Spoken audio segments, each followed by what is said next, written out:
I want to start by thanking all of you for being here today and being willing to hear about and think about a group of people that so much of society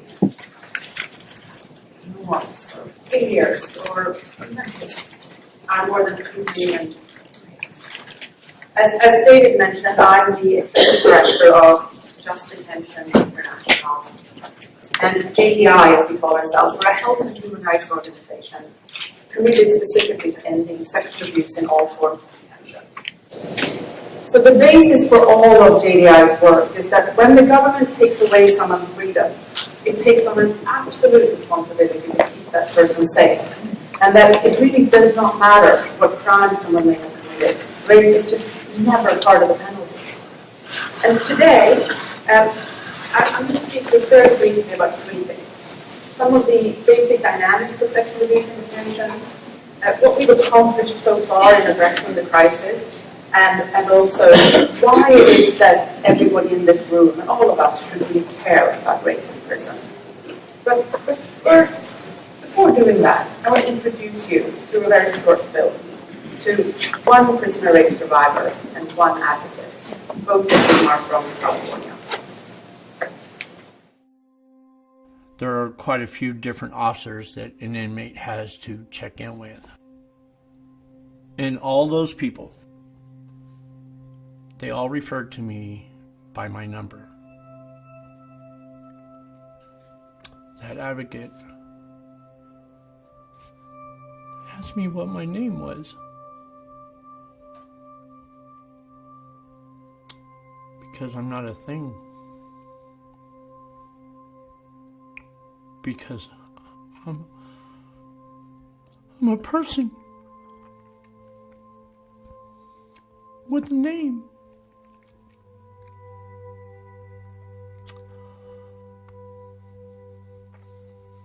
And the first thing I told her was, my name's Joe. Joe was one of the first clients I had, and I was brand new, like sexual assault advocate. Most of my communication with incarcerated survivors was through letters, and I would read, these words, and the feelings that they were expressing weren't all that different than any other survivor that I had worked with. The self-blame, the shame, the fear, the trauma, all of that stuff just was very similar to everyone else that I had worked with. The big difference being that, their resources were so limited, and their ability to self-soothe and their ability to seek out appropriate support was almost nothing. I went to a psychologist. And my plan is that no matter what, am I going back into that cell?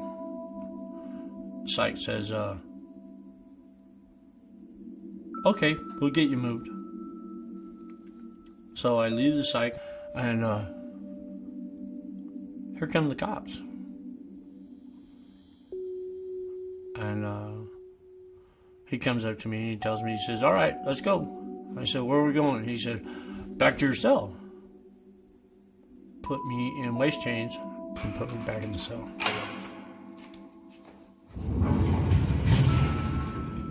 Nobody would let me out. I was on top of my bed. I was on the top bunk. He grabbed my ankle and he pulled me off the bed and proceeded to rape me. And the second night he raped me, and the third, and the fourth. Getting in contact with Jessica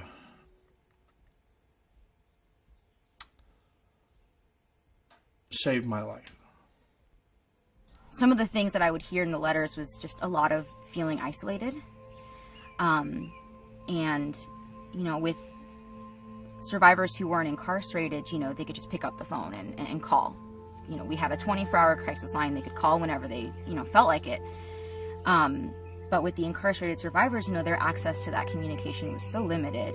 And so there was something really powerful and like tangible about getting a letter, you know, and you could see how hard they wrote or what their handwriting looked like, and then being able to write back. It was kind of this opportunity to be very thoughtful in a way that I couldn't have been on the phone. Like in an immediate crisis, I was able to really be very thoughtful in my responses. Jessica was my advocate when I was assaulted. She was the person that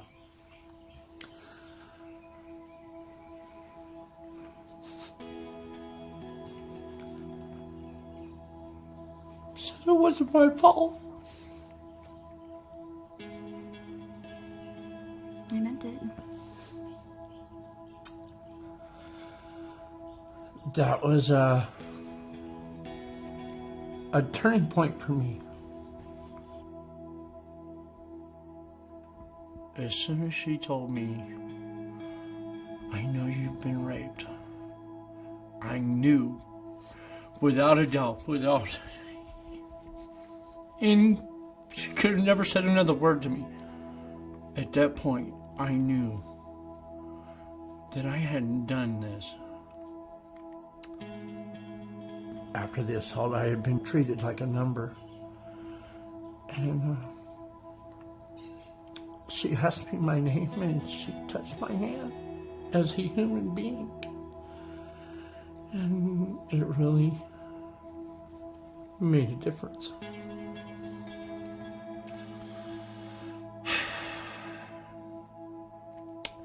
My name is Joe.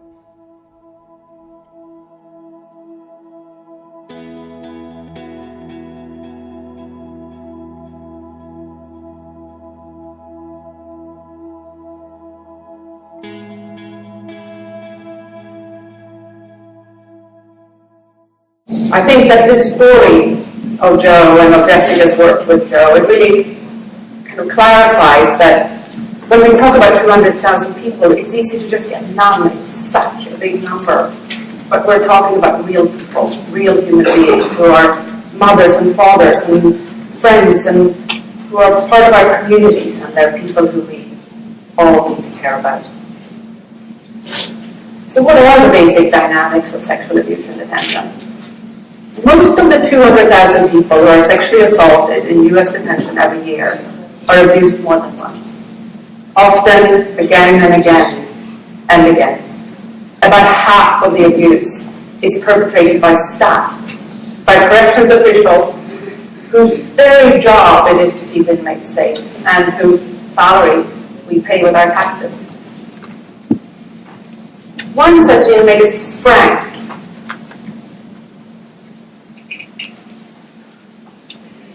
Frank had never been in detention before when he was arrested and placed in a Los Angeles jail, and he was terrified. This is what he told us. Even though I was never convicted of a crime, I received a life sentence of pain and hurt from the abuse I suffered at the hands of a guard. This is Roderick, who has endured really unimaginable abuse. And he summed up his first stay in prison this way. For 18 months, I was subjected to a system of gang-run sexual slavery. I was an openly gay, first-time offender convicted of non-violent drug charges. In other words, a target. As we all know, that sexual abuse is a chronically underreported crime. And that's especially true in the prison setting.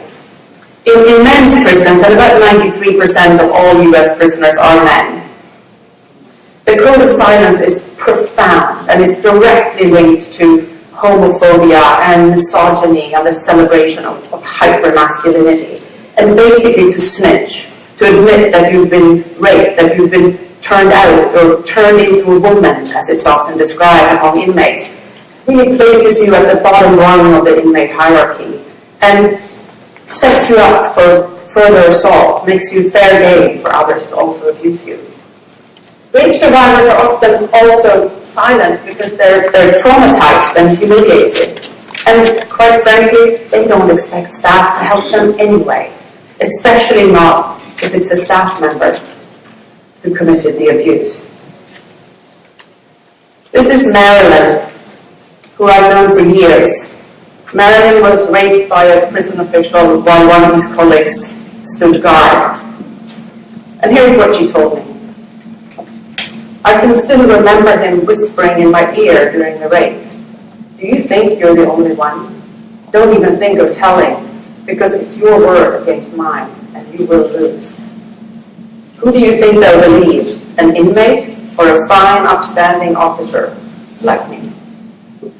So these stories, they all sound terribly depressing, but there is good news.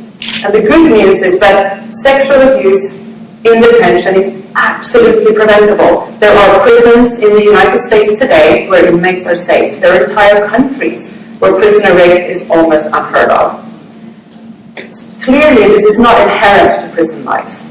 And what we know is that it's not about overcrowding. It's not about the security level of a prison.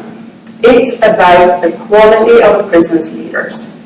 If a strong leader who holds perpetrators accountable, whether they're staff or inmates, who has good policies in place and really makes sure that people do their job and the ones who don't do their job are held accountable at every level, they can run safe prisons. And we know that because we are helping to create safe or safer prisons right today. And that brings me to some of the accomplishments of recent years. We've had a lot of successes over the past decade and a half, and I really can say that every single one of them is because of the courage of prisoner rape survivors who have refused to stay silent about the horrors that they endured.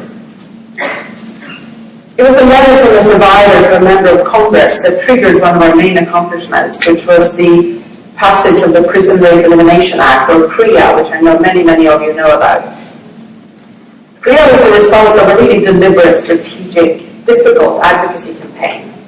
And it was passed unanimously by Congress in 2003 and signed into law by President George W. Bush.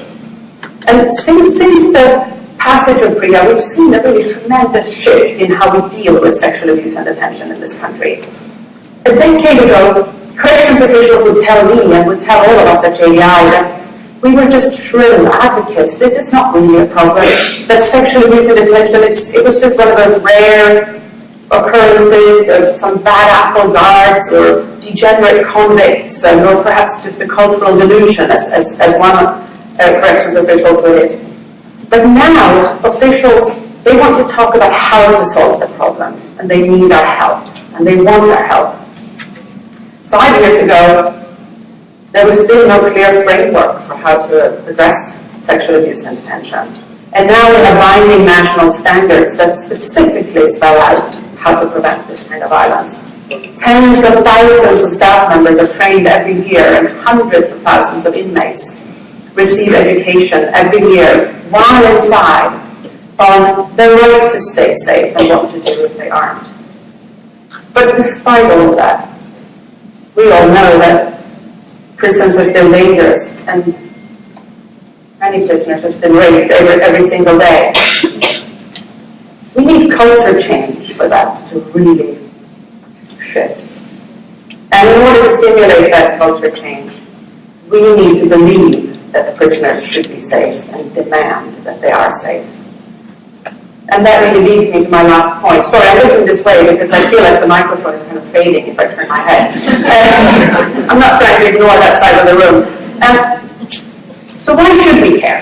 Rape crisis centers have a really unique role to play here. You have a massively underserved community of survivors inside, locked up in prisons and jails and youth facilities right today. They need you, and they deserve your assistance, regardless of what they did to land there. And thanks to the Prison Rape Elimination Act, or PREA, Prisons are now required to work with advocates in rape crisis centers. So it's a fantastic opportunity. And CALCASA, under the leadership of Sandra, has been really at the forefront of this work, in acknowledging that rape in detention is a priority. And apart from Jessica, there are others in the room here as well who really have done some of the most impressive and important work in the country so far in addressing prisoner rape and offering services to prisoners. But at the same time, we know that many rape crisis centers are still reluctant to take on this community. And I understand that reluctance. Prisoners have so little going for them. Many of them don't trigger our admiration or even our compassion. But as a lifelong human rights advocate, that's exactly why I think this work is so important. I really honestly believe that it's in the fight to end prisoner rape that our commitment to human rights is tested. If every person does have equal value, if human rights really are universal, how could we possibly choose to do nothing if 200,000 people are sexually assaulted every year while in our government's control? And as usual, the survivor has said it best. And now I'm going to have to pick up the remote here and move on to this dear, dear friend of mine, Tom. Tom's life was shattered in the late 1960s. He was arrested after a peace protest and put in a Texas jail, and the corrections officials set him up to be gang raped and tortured. And this is what he said. I used to feel shame and humiliation about what happened to me in that Texas jail. Eventually, I came to realize that it was not my shame, it was my country's shame.